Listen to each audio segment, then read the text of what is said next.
رب اشرح لي صدري ويسر لي أمري واحلل عقدة من لساني يفقهوا قولي واجعل لي وزيرا من أهلي اللهم أرنا الحق حقا وارزقنا اتباعه وأرنا الباطل باطلا وارزقنا اجتنابه سبحانك لا علم لنا إلا ما علمتنا إنك أنت العليم الحكيم.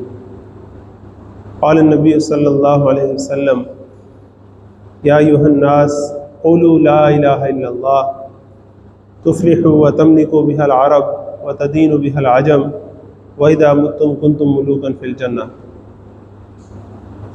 صدق رسول الکریم. آج انشاءاللہ ہم کلمہ طیبہ کا جو پہلا حصہ ہے لا الہ الا اللہ اس پر بات کریں گے اور یہ جاننے کی کوشش کریں گے کہ ہمارے جو بھی موجودہ مسائل ہیں ذاتی، خاندانی، ملکی، معاشرتی، معاشی، سیاسی، امت کے جو مسائل ہیں، عالمی مسائل ہیں، ان سب کا حل اس کلمہ طیبہ لا الہ الا اللہ میں کیسے ہے، اس کو ایک حل کے طور پر دیکھنے کی کوشش کرتے ہیں. اور انشاءاللہ نیکسٹ ٹائم پھر ہم جو محمد رسول اللہ صلی اللہ علیہ وسلم والا جملہ ہے اس پر انشاءاللہ بات کریں گے.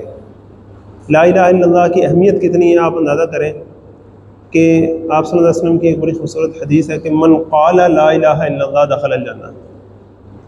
جس نے کہا کہ لا الہ الا اللہ وہ جنت میں داخل ہوگا. اپنے گناہوں کی سزا بھگت کر ہی صحیح لیکن بالآخر ہمیشہ کی جہنم سے نکل کر ہمیشہ کی جنت میں جانے والا وہ قرار پائے گا جو یہ کلمہ لا الہ الا اللہ کا حامل ہوگا. یہ تو اس کا آخرت میں مقام تھا. دنیا میں آپ اندازہ کریں کہ حضرت اسامہ رضی اللہ عنہ کی وہ جو روایت ہے وہ آپ کے ذہن میں ہوگی کہ وہ ایک جنگ میں تھے اور ایک کافر کو انہوں نے دبا لیا، مارنے لگے تھے کہ اگلے نے کلمہ پڑھ دیا. تو انہوں نے وقتی طور پر یہی محسوس کیا کہ شاید جان بچانے کے لیے کیا تو انہوں نے سر اڑا دیا. بعد میں آپ صلی اللہ علیہ وسلم کے سامنے آ کر جب انہوں نے ڈسکرائب کیا تو آپ صلی اللہ علیہ وسلم نے فرمایا کلمے کے ہوتے ہوئے تلوار چلی. کل کو اگر یہ کلمہ آیا قیامت والے دن اور اس نے کہا یا اللہ میں تھا اور تلوار چلی تو پھر کیا جواب ہوگا؟ تو نے اس کا دل چیر کے کیوں نہیں دیکھ لیا کہ وہ ویسے ہی کلمہ پڑھ رہا. اور جو حدیث میں نے آپ کے سامنے پڑھی ہے جو تو بڑی ہی خوبصورت حدیث ہے. آپ صلی اللہ علیہ وسلم جب مکے میں دعوت دیا کرتے تھے تو آپ کو پتہ ہے بازاروں میں اور میلوں میں بھی جا کر دعوت دیا کرتے تھے. تو وہاں جا کر جو الفاظ روایات میں آتے ہیں وہ بڑے خوبصورت ہے. ایھا الناس، اے لوگو، جس طرح آواز لگائی جا رہی ہوتی، ندا لگائی جا رہی ہوتی، ایھا الناس، یا ایھا الناس، ارے او لوگو، قولوا لا الہ الا اللہ، کہہ دو لا الہ الا اللہ، تفلحوا وتملکوا بها العرب وتدینوا بها العجم، تم فلاح پا جاؤ گے، پورے عرب کے بادشاہ بن جاؤ گے، اپنی جو لوکل ریجنل پولیٹکس ہے اس میں بھی اوپر آ جاؤ گے آج کی زبان میں اگر کہیں تو. وتدینوا بها العجم، اور غیر عربی اجمی تمہیں جزیہ دیا کریں گے، دوسرے الفاظ میں سپر پاور بن جاؤ گے. وَإِذَا مُتُّمْ كُنْتُمْ مُلُوكًا فِي الْجَنَّةِ، اور جب تم مر جاؤ گے تو جنت میں داخل ہو جاؤ گے، جنت کے بادشاہ قرار پاؤ گے. تو اس ایک کلمے کے آپ اثرات دیکھیں کیا ہیں. لیکن افسوس کے ساتھ کہنا پڑتا ہے کہ جس طرح علامہ اقبال رحمۃ اللہ علیہ نے فرمایا کہ زندہ قوت تھی زمانے میں یہ توحید کبھی، اور آج کیا ہے فقط ایک مسئلہ علم کلام. آج صرف بحث رہ گئی توحید کی، شرک کی، میری بحثیں، فتوے، لڑائیاں یہ رہ گئی بس. اس کی جو اصل روح تھی، اسپرٹ تھی، اس سے ہم سارے غافل ہوئے تو یہ نتیجہ نکلا جو آج نکلا ہوا ہے. تو آج ہم تھوڑا سا ذرا سمجھنے کی کوشش کرتے ہیں کہ لا الہ الا اللہ کیا ہوتا ہے. اللہ تعالیٰ کی پرائمری جو قرآن مجید میں حیثیت بیان کی جاتی ہے وہ رب کے طور پر بیان کی جاتی ہے، اور انشاءاللہ ہم آگے چل کر کسی موقع پر اس پر تفصیل سے بات کریں گے. لیکن یہ جو کلمہ لا الہ الا اللہ ہے جو اسلام میں داخلے کی بنیاد ہے، اسلام کے بنیادی ارکان میں سے پہلا رکن ہے. اس کا مطلب کیا ہے؟ کسی بھی بچے سے پوچھیں گے تو وہ آپ کو بتا دے گا کہ اللہ کے علاوہ کوئی الہ نہیں ہے. یہ الہ ہوتا کیا ہے؟ اس کو سمجھنے سے پہلے اس بات کو ذرا سمجھ لیں کہ جب لام الف زبر لا ہوتا ہے تو اس کا مطلب کیا ہوتا ہے؟ نہیں. لیکن جب اس سے آگے جو لفظ ہوتا ہے اس پر اگر آخر میں ایک زبر ہو نا، جس طرح ہوتا ہے ذالک الکتاب لا ریب، اسی طرح یہاں کیا ہے؟ لا الہ. جب لا کا اگلا جو لفظ ہے اس کے آخر میں سنگل زبر ہو تو اس کا مطلب ہوتا ہے کیا ہوتا ہے؟ اس کا مطلب ہوتا ہے لا نفی جنس. اس کا مطلب کیا ہوتا ہے؟ کہ کسی بھی قسم کا کوئی الہ ہے ہی نہیں. الہ کے جتنے بھی مطلب نکل سکتے ہیں کسی بھی مطلب میں کوئی اور الہ نہیں ہے. جس طرح ذالک الکتاب لا ریب فیہ میں کیا ہے کہ کسی قسم کا کوئی شک ہی نہیں ہے اس میں, شک کی ہر قسم کی نفی ہو رہی ہے اس میں. تو لا الہ الا اللہ کے زور کو ذرا محسوس کریں آپ کہ کوئی الہ ہے ہی نہیں سوائے ایک اللہ کے. اب الہ کا بنیادی ترین مطلب اگر آپ کسی بچے سے پوچھیں گے تو وہ آپ کو بتائے گا کہ بھئی اللہ کے علاوہ کوئی معبود نہیں. اب معبود کون ہوتا ہے؟ جس کی عبادت کی جاتی ہے, اور عبادت کیا ہوتی ہے؟ غلامی. دوسرے الفاظ میں ہم کیا کہہ رہے ہیں کہ ہم کسی اور کے غلام نہیں ہیں سوائے ایک اللہ کے. غلامی صرف اور صرف اللہ کی. یہ ہے سب سے پہلا فیصلہ جو قرآن مجید اور اللہ تعالیٰ آپ سے مجھ سے کروانا چاہتا ہے. بھی فیصلہ کرو تم نے غلامی کس کی کرنی ہے, عبادت کس کی کرنی ہے, معبود کس کو ماننا ہے, پہلے جو فیصلہ کرو. جب یہ فیصلہ کر لو گے پھر آگے تمہیں بتائیں گے کیا کرنا ہے. اگر تم نے معبود ہی کسی اور کو ماننا ہے, اگر تم نے غلامی ہی کسی اور کی کرنی ہے, عبادت ہی کسی اور کی کرنی, پھر تمہیں اگلی بات کیا بتائی جائے؟ پھر اگلی کوئی بات ہی نہیں. پہلے فیصلہ یہ کرو, جس نے یہ فیصلہ کر لیا اس کے گناہ بھی اللہ بخش دے گا, اور جس نے یہ فیصلہ نہ کیا اس کی نیکیاں بھی اس کی منہ پہ دے ماری جائیں گی. مین یہ فیصلہ ہے جو آپ کو مجھے کرنا ہے. اب الہ کے جو مختلف ڈائمنشنز ہیں نا, میں آج مختصر تھوڑا آپ کے سامنے رکھنے کی کوشش کرتا ہوں 10-15 منٹ میں انشاءاللہ. الہ کا جو بنیادی ترین مفہوم ہے اس اعتبار سے اگر دیکھیں تو اس کی 3 ڈائمنشن ہیں. پہلی ڈائمنشن کیا ہے؟ الہ کہتے ہیں ایسی ہستی کو جس سے انسان والہانہ محبت کرتا ہے. والہانہ لفظ میں بھی یہ الفاظ ہیں, بے انتہا محبت جس سے کرتا ہو, جس کی خاطر وہ کوئی بھی قربانی کر سکتا ہو, اسے الہ کہتے ہیں. جس کے بغیر وہ سوچ نہ سکتا ہو کہ زندگی بھی گزر سکتی, اس کے دل کی خوشی, اس کے دل کا قرار, اس کو کوئی دل میں جو سکون ہے کچھ میسر نہ آتا ہو اس کی یاد کے بغیر, اس کے تصور کے بغیر, اسے کہتے ہیں الہ. اب ذرا پڑھیں ذرا, لا الہ الا اللہ مطلب کیا ہے اس کا؟ کہ نہ کوئی رشتے ناتے, دوست, مال دولت, اقتدار, گھر, سیٹ, کوئی عہدہ, کچھ بھی نہیں. سب سے ٹاپ پر کیا ہے؟ اللہ. اس کی خاطر سب کچھ قربان کیا جا سکتا ہو. تو یہ لا الہ الا اللہ. اب اس کی سیکنڈ ڈائمنشن کیا ہے؟ تو ایک ڈائمنشن کیا ہوگی, اس کو ذرا یاد کرنا شروع کر لیں. پہلی کیا ہوگی؟ محبت. سیکنڈ ڈائمنشن کیا ہے؟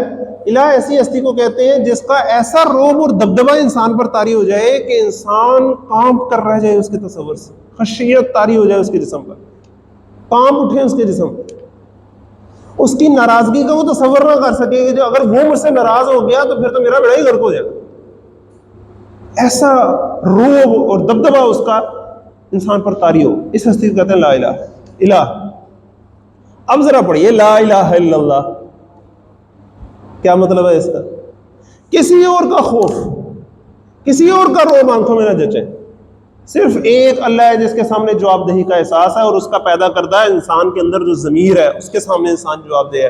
کسی اور کے سامنے وہ جھکنے والا, دبنے والا, ڈرنے والا نہیں ہے.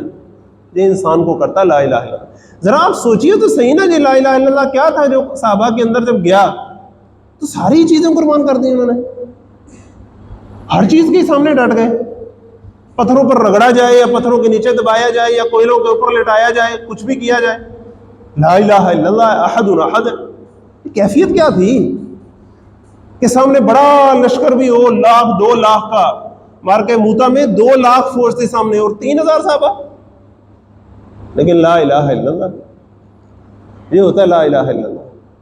تیسری ڈائمنشن اس کی کیا ہے بھلا؟ تیسری ڈائمنشن اس کی یہ ہے کہ ایسی ہستی جس پر انسان اپنی ساری ضرورتوں اور احتیاجوں کے لیے ڈیپینڈنٹ ہو, اس کا محتاج ہو. عربی میں محاورہ ہے, جس طرح بکری کا نوزائیدہ بچہ اپنی ہر ضرورت کے لیے اپنی مدر بکری جو ہے اس کا محتاج ہوتا ہے نا, بچہ اپنی ہر ضرورت کے لیے اپنی ماں کا محتاج ہے نا. تو محاورتاً عربی میں سمجھانے کے لیے مثال دی جاتی ہے کہ اپنی ساری ضرورتوں کے لیے, احتیاجوں کے لیے وہ اسی پر ڈیپینڈنٹ ہو, اسی کے در کا سوالی ہو, اسی کے سامنے ہاتھ پھیلانے والا ہو, اسی کا منگتا ہو. اب ذرا پڑھیے لا الہ الا اللہ. کسی غیر کے آگے ہاتھ پھیلانا تو دور کی بات ہے, دل پھیلانا بھی نہیں. دل میں بھی یہ خیال نہ آئے کہ اگر اس نے کچھ کر دیا تو ہوگا, اگر اس نے کچھ نہ کیا تو کچھ نہیں ہوگا. نہیں, ایک اللہ ہے جو اس مقام پر ہے, وہ کسی کو دے دے تو اسے کوئی روک نہیں سکتا. وَإِن يَمْسَسْكَ اللَّهُ بِضُرٍّ فَلَا كَاشِفَ لَهُ. وَإِن يُرِدْكَ بِخَيْرٍ فَلَا رَادَّ لِفَضْلِهِ. اگر وہ کسی کو نقصان پہنچانا چاہے تو اسے کوئی روک نہیں سکتا، اور اگر وہ کسی کے لیے خیر کا ارادہ کر لے تو اس کے فضل کو کوئی رد نہیں کر سکتا. یہ جو فیلنگ ہے اللہ تعالیٰ کے ساتھ، یہ ہے لا الہ الا اللہ. آپ دیکھیں یہ تینوں چیزیں ذرا جمع کر لیں، محبت بھی، روب بھی، اور ڈپینڈنسی بھی. یہ تینوں چیزیں جمع کر لیں تو کیفیت جو بنتی ہے نا وہ پیدا ہونی چاہیے آپ کے میرے دل کے اندر لا الہ الا اللہ کہتے ہوئے. اب ذرا اندازہ کریں انفرادی طور پر جس صحابی کے دل میں یہ پیدا ہوتی چلی گئی، وہ ایک فرد ایسا پرفیکٹ ہوتا چلا گیا کہ بڑی سے بڑے دشمن جو ہے وہ اسے توڑنے پر قادر نہیں. اور جب ایسی اینٹیں مل کر مدینے میں جا کے ایک معاشرہ قائم کر دیں، پھر 313 ہو تو 1000 کے مقابلے میں ہوتے ہیں، 700 ہو تو 3000 کے مقابلے میں ہوتے ہیں، اور ٹوٹل آبادی بھی 3000 نہ ہو اور 10,000 کا لشکر آ کے باہر کھڑا ہو جائے، پیٹ پہ پتھر بھی باندھنے پڑے، پیچھے نہیں ہٹتے. کیونکہ لا الہ الا اللہ. محبت ہے تو اس سے ہے، قربانی ہے تو اس کی خاطر ہے، روب دبدبا خوف ہے تو اس کا ہے، خشیت تقوی ہے تو اس کا ہے، مانگنا ہے کسی کے ساتھ امیدیں ہیں تو وہ اس کے ساتھ. یہ لا الہ الا اللہ. اللہ تعالیٰ ہمارے اندر انفرادی اجتماعی طور پر یہ پیدا فرمائے. اب اس کے جو مزید اثرات ہیں پوری امت پر وہ ذرا دیکھیں کیسے ہیں. یہ لا الہ الا اللہ توحید ہے نا جی، وحدت پیدا کرتی ہے. وحدت کیسے پیدا کرتی ہے؟ 3 طرح کی وحدت پیدا کرتی ہے. پہلی وحدت فکری طور پر وحدت پیدا کرتی ہے. جب سارے لا الہ الا اللہ کے ماننے والے ہوں گے تو سارے ایک اینٹینا سے کنیکٹ ہوتے چلے جائیں گے نا، تو آپس میں کنیکشن ان کا بنے گا کہ نہیں بنے گا؟ تو سب کو جوڑ دیتی ہے. یہ صہیب رومی ہوں، سلمان فارسی ہوں، بلال حبشی ہوں، قریش کے مختلف قبیلوں کے لوگ ہوں، ان سب کو بنیان مرصوص بنا دیتی ہے، ایک بھائی بھائی بنا دیتی ہے، سیسا پلائی ہوئی دیوار بنا دیتی ہے. فکری طور پر انہیں ہم آہنگ کر دیتی ہے. آج ذرا اپنے ارد گرد دیکھیں، ہم فکری طور پر ہم آہنگ ہیں. ہمارے مسلک، ہماری جماعتیں، ہمارے فرقے. اختلاف ہونا چاہیے، ہوتا ہے، حسن ہے، لیکن اختلاف سے آگے بڑھ کر فرقہ بازی کہ تو اور میں اور.